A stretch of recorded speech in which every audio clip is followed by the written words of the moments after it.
A'udzu billahi minasyaitonir rajim. Bismillahirrahmanirrahim. Asyhadu an la ilaha illallah wa asyhadu anna Muhammadan abduhu wa rasuluh. Napakaganda po ng sikat ng araw. Yan po.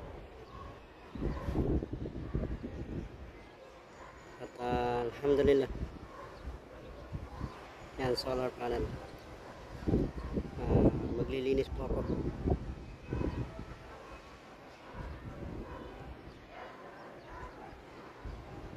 Every 2 months, linis-linis din to, sinasabon. Kailangan upang hindi manatili ang dumi. Upang maiwasan din ang blocking ng liwanag ng araw.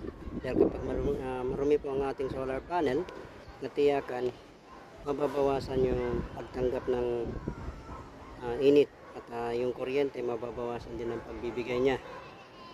Kaya alhamdulillah, may dala tayong map at sabon. Konting kaalaman naman po.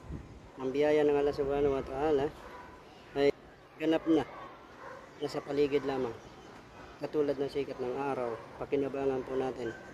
Maglaan po tayo ng oras na mapag-ipunan ng solar panel. Paunti-unti. Budget meal lamang po ito. Budget meal. Na kung saan ngayon ay nakakatipid tayo ng kuryente. Only washing, only dryer din po. Yun po, bilang karagdagang kaalaman, kung nais natin magtipid, gumamit tayo ng solar panel. At ang sikat ng araw ay pakinabangan natin mula sa Allah subhanahu wa ta'ala. Hanggang dito na lamang po. Assalamualaikum warahmatullahi wabarakatuh.